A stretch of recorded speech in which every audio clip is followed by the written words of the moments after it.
किसी ने बड़े ही कमाल की बात कही है कि फूलों को भी नहीं पता होता है कि उनको अगली सुबह मंदिर जाना है या कि किसी कब्र पे जाना है। तो हेलो गाइज, मेरा नाम है मोहित। आपके लिए एक छोटी सी कहानी। तो एक कहानी है एक दो कपल्स की जिनके बीच में कुछ अनबन हो जाती है और उनका तलाक हो जाता है, जिससे पति को अपनी पत्नी को कुछ पैसे देने होते हैं, जो कि ये होता है एलिमनी, जो कि गुजारा भत्ता देना होता है। तो सब कुछ पति अपना सब कुछ दे देने के बाद उसके पास सिर्फ और सिर्फ बचते हैं $70। अब वो $70 में सोचता है कि अब हम क्या करेंगे। तो उसके पास कुछ भी नहीं बचता है, बहुत परेशान हो जाता है।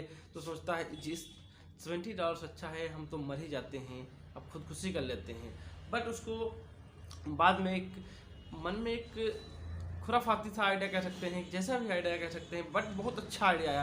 उसने कहा अभी तो हमारे पास $70 तो हैं, $70 हैं, तो $70 क्यों ना हम ख़त्म करके ही अपनी खुदकुशी करें, क्योंकि $70 तो हमने बहुत ही मेहनत से कमाए थे। तो उसने कहा क्या करें क्या करें, सोचता रहा। इस तरीके से वो कैसीनो में चला गया। वो कैसीनो में जाता है, वहाँ लाइन पर बैठता है। लाइन बैठे बैठे बहुत टाइम हो जाता है, भीड़ काफ़ी ज़्यादा थी, उसमें काफ़ी कम पैसे थे, तो काफ़ी कम पैसे वाले में लाइन में गया था। तो वहाँ पे रखा हुआ एक पेपर पढ़ने लगता है। वहाँ पेपर में उसको एक बहुत ही काम की चीज़ दिखती है कि किसी एक खदान है, माइन है, जिसकी खुदाई हो रही थी, जिसमें गवर्नमेंट को कुछ नहीं मिला। वो चाहते हैं कि उसको वो नीलामी कर दें। तो नीलामी करने के लिए उसने सोचा क्यों ना हम फालतू में पैसे वेस्ट करने से अच्छा है हम जा कर के उस नीलामी में पैसे लगाएं। वो वहाँ से चला जाता है और वो बहुत देर तक बैठा रहता है। वो वहाँ के जो गवर्नमेंट के ऑफिसर्स थे और सिर्फ वही बंदा पहुँचा और वहाँ पे कोई भी नहीं पहुँचा। सोच सके कि गवर्नमेंट इतने दिन से कुछ नहीं कर पाई है, यहाँ से सोना नहीं पा पाई है, तो हम क्या पाएंगे। आखिरकार वो गोल्ड माइन उसकी हो जाती है। गोल्ड माइन होने के बाद वो बैठा रहता, वही उसने सोचा कुछ नहीं तो इसी में हम अपनी कब्र बनवा लेंगे, कम से कम इसी में खुदकुशी कर लेंगे कूद करके। फिर एक कुछ वहाँ के जो लेबर्स होते हैं वो लेबर आए। उन्होंने कहा सर बताइए, मुझको आज का पैसा तो मिल चुका है, क्या हम आज का काम शुरू करें। तो उसने कहा हाँ बिल्कुल, आज का पैसा मिला है तो थोड़ी सी खुदाई और कर दो।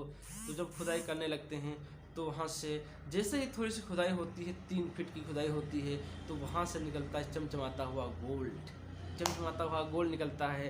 तो बस उसकी वहीं से किस्मत बदल जाती है। तो खुदाई हुई, उसको पैसे मिले और मिलेनियर बन गया। तो फिर बाद में किसी से उसका एक इंटरव्यू हुआ, तो इंटरव्यू में पूछा गया कि ज़िंदगी क्या है। तो उसने कहा बहुत ही सिंपल बताया, ज़िंदगी एक बस 3 फीट दूर है। मतलब कि वही 3 फीट में उसको गोल्ड मिल गया था। तो कहा ज़िंदगी बस 3 फीट की दूर है। तो कभी हताश मत होना चाहिए लाइफ में, कभी भी, क्योंकि परेशानियाँ हमेशा आती रहती हैं, आती रहेंगी और उनको अच्छे से रहते रहें। पता नहीं होता है कि अगले पल क्या होता है। जैसे कि फूलों का एग्जांपल दिया, फूलों को भी नहीं पता होता है कि कहाँ पे जाएंगे। तो वैसे ही हमको नहीं पता है अगले पल में हमको क्या होना है।